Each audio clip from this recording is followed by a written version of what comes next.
पापा, क्या ये सिर्फ एक नाम है या फिर हमारे नाम की सिर्फ एक पहचान है?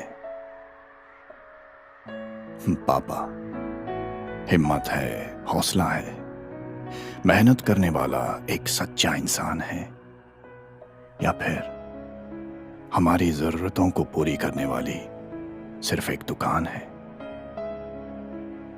पापा, मैं इस शब्द का मतलब तब तक पूरी तरह नहीं समझा था जब तक मैं खुद पापा नहीं बना था।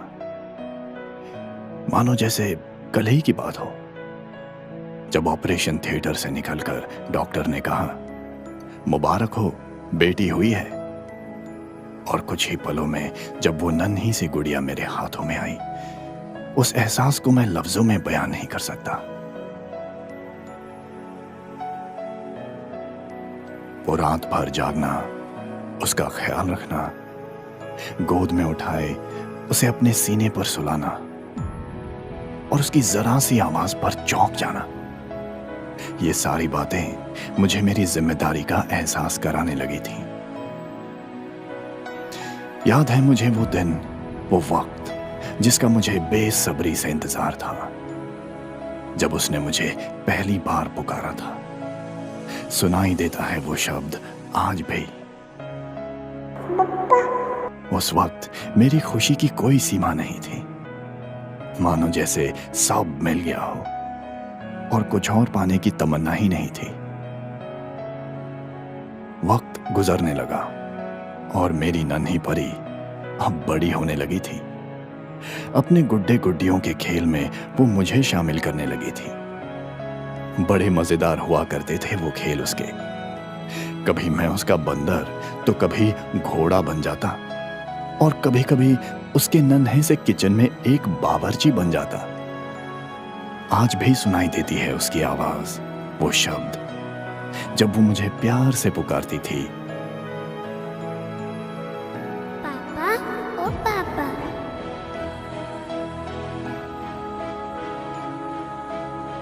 बेटा उठो, स्कूल जाने में देर हो जाएगी। कुछ देर और सोने दो ना पापा, ये बोलकर फिर से सो जाएगी। मैं भी उसे सोने देता और ऑफिस जाने से पहले बस जी भरकर उसे देख लेता।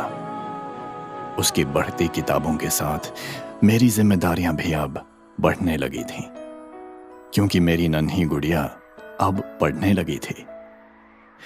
आज भी सुनाई देती है वो आवाज जब फोन पर मुझे बोला करती थी, पापा, मेरी किताबें आज से ले आना।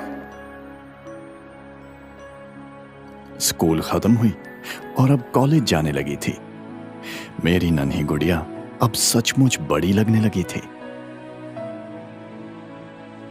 अपने कपड़ों के साथ अब सैंडल भी मैच करने लगी थी। वक्त के साथ मेरी नन्ही परी की सुंदरता अब बढ़ने लगी थी। अक्सर मैं उसके नाखूनों पर नेल पेंट लगाता और आज भी वो शब्द सुनाई देते हैं जब वो मुस्कुराकर मुझे पूछा करती थी, पापा, मैं कैसी दिख रही हूँ? जायज है कि हर बाप की तरह मुझे भी उसकी शादी की फिक्र होने लगी थी, पर अपना हमसफर खुद चुनने की आजादी भी मैंने उसे दे रखी थी। उसे अच्छे संस्कार और अच्छी शिक्षा देने की मैंने पूरी कोशिश की थी। सिर्फ पापा नहीं, बल्कि एक दोस्त बनकर उसकी हमेशा सहायता की थी। आखिर वो वक्त आ ही गया जब शादी कर उसे मुझे विदाई देनी थी। अपने कलेजे के टुकड़े को अपने से हमेशा के लिए दूर जाते देखना, अपने अंदर चल रहे उस तूफान को झेलना और अपने आंसुओं को अपनी ही आंखों में रोकना, ये सिर्फ एक बाप ही कर सकता है। ये मैंने जान लिया। आज भी उसके शब्द सुनाई देते हैं, पापा, अपना ख्याल रखना, दवाई टाइम से ले लें, मैं रोज आपको कॉल करूंगी। कुछ दिन फोन आए, फिर शायद वो भी अपने संसार में व्यस्त हो गई होगी। हाँ, त्योहारों पर मिलना होता था और नाती पोतों के साथ खेलना भी होता था। हम आस पास चाहे ना हो, पर वो सुखी है, इस बात का मुझे सुकून है। और मैं एक अच्छा पापा बना, इस बात का मुझे पूरा यकीन है।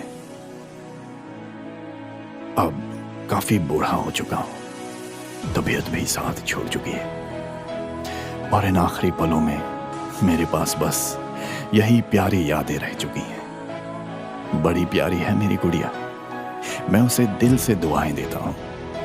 निस्वार्थ प्यार का ये पवित्र रिश्ता हर पापा बेटी के दिलों में अनंत काल तक पनपता रहे। मेरे इन आखिरी शब्दों के साथ अब मैं भी विदाई लेता हूं।